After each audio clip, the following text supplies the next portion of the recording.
Hey there, it's time for our science lesson. Today's science lesson is going to be on redwood trees.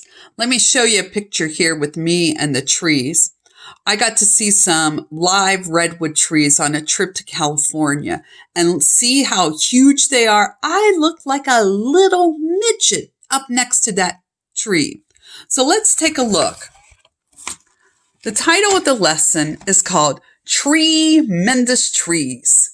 So we're going to be studying the plant form and function. And redwoods are the tallest trees in the world. Some animals live their whole lives up on the redwood branches. They never come down to the ground. Some redwoods are more than 3,000 years old. That's even older than I am. And the bark of the redwood tree is fireproof. How cool is that? Not even fire can bring this tree down. The parts of the world's tallest trees. If you're scared of heights, you may want to stop reading. Redwoods are the biggest trees you'll ever see. One kind of the redwood is called the coast redwood. Coast redwoods are the tallest living things on Earth. They are so huge. Scientists have actually gotten lost while climbing through the branches. Are you brave enough to keep going? Let's examine these super trees from their roots to their crowns. Giant roots. You may never have thought about how a tree stands up. That's the job of the tree's incredible roots. It takes a lot of support to keep a tree this enormous from crashing down. The roots grow out really far on all sides of the tree. That helps the big redwood stay balanced. The roots have another huge job. They soak up water from the soil. The water travels from the roots up the gigantic trunk. Massive trunk. A redwood's massive trunk holds amazing secrets inside.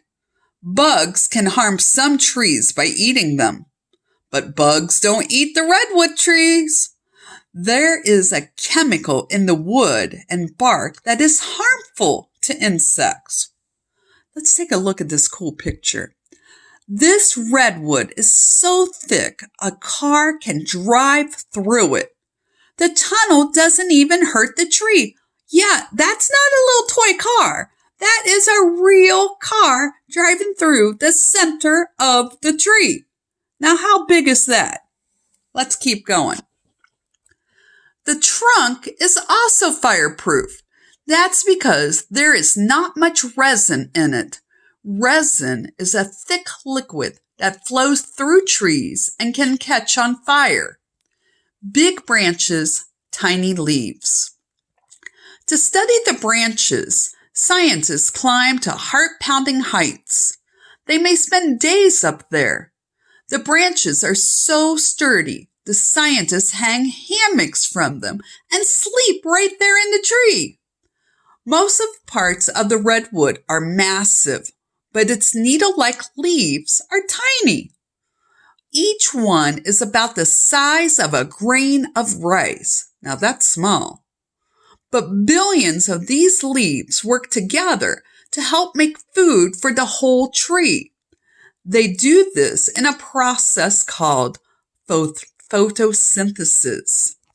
The secret giant. Why are redwoods so big? They live for thousands of years. During that time, they never stop growing.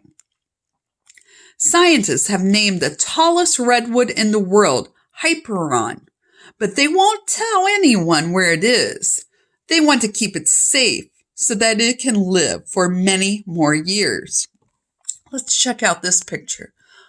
We have no idea exactly how high up they are, but look, these scientists use helmets and ropes to stay safe high in a tree. Now, you need a pencil and paper. And here is your activity. You need to either take a photo to show me your answers, or you can send it to me on Class Dojo. Number 1, the text says, Let's examine these super trees from their roots to their crowns. What do you think the word crown means? Number 2, why does the author write that the tree has incredible roots? Number 3, why do you think a redwood needs billions of leaves? Number 4, what might happen to a redwood tree in a forest fire? Use sentences or facts from the article in your answer. So I don't want you to make something up or what you think. I want you to do it based on what we read. Number 5, scientists won't tell anyone where Hyperon is. What do you think some people might do if they knew? And then I want you to go back through this audio and write down 3 words that means very big. Make sure all of your sentences, your answers are in sentences. So when it says, what do you think the word crown means? Your sentence frame would be, I think crown means, and then answer it. Why does the author write the tree has incredible roots? The tree has incredible roots because. So those are your examples of your sentence frames to use. I look forward to seeing your answers. Again, either snap me a picture of your answers or you can email it to me on a private message in Class Dojo. I'll talk to you soon.